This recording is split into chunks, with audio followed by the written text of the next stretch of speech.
Hello guys, this is Sunday, February 6th, and this morning I did a hosted race on iRacing, and this is the finish.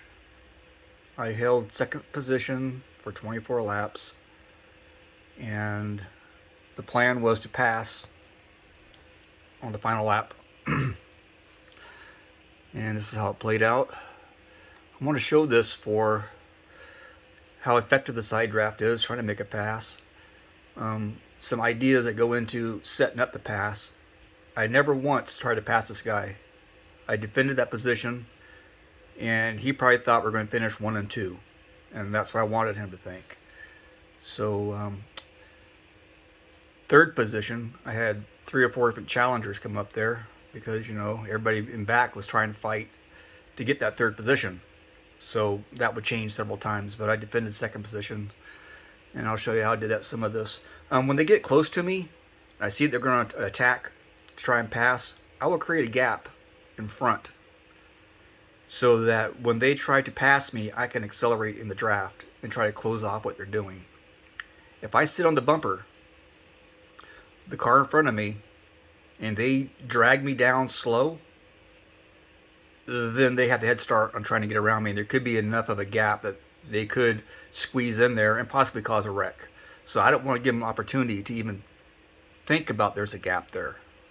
If they get by my door, that's too far. I want to keep them behind me, obviously, right? So let me just go ahead and play this, and I'll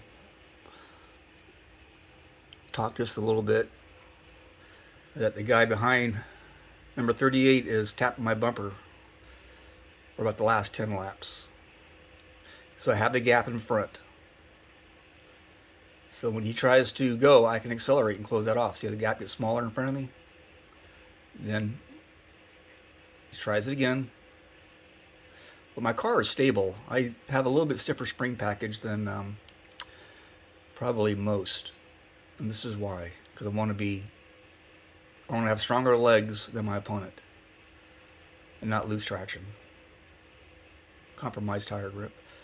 So there he goes again. That was a good one right there. He double tapped me on that one. I held pretty good. But see, that actually helped me.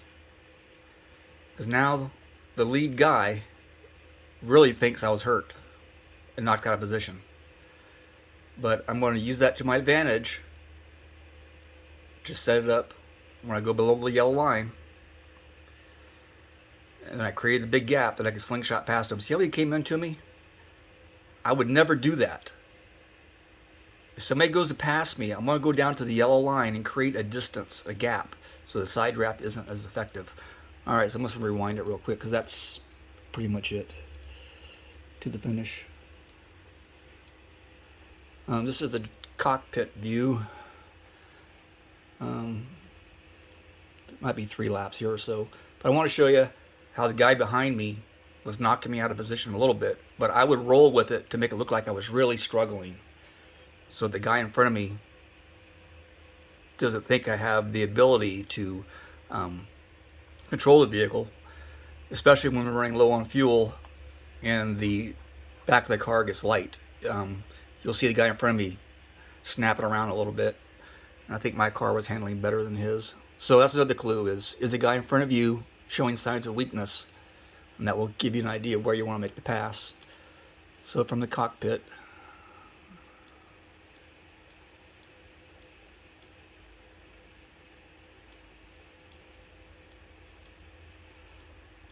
there we go. There's probably about 2 laps to go here. So the gap in front of me is determined by what the guy behind me is doing. If I think he's going to set up to make a run, I will keep a little bit of a gap so I can run with him, just like that. I do not want to hit the guy in front of me. I don't want to bump draft him. I don't want to do nothing. I think we might have had 2 accidental contacts earlier in the race when people were like that, trying to wreck me.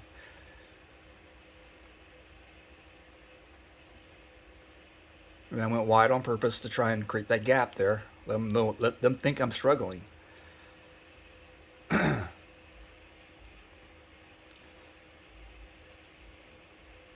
There, I finally make the pass. See how he came over? He came over for a split second. That is where, if you're in the lead position, go to the yellow line. Get as far away from the attacker as possible. He actually hurt himself when he did that.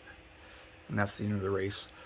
Alright guys, I hope this helps you to pull this maneuver. If you want to pass somebody clean, don't do what the guy behind me was doing, because you can see it was not effective. It's much better to have a reputation for racing clean, in my opinion, okay? So good luck out there. I'm going to post this to YouTube and then put it on Discord. Buster's Corner is a great place if you want setups. Just get in there and you learn how to build setups as well. That's the goal, is to have everybody building setups, to have everybody knowledgeable. Then you have a stronger knowledge base. And I think diversity and the setup pool, if you will create some unique and interesting approaches to setups, because I'm all about trying stuff that's new. All right, goodbye.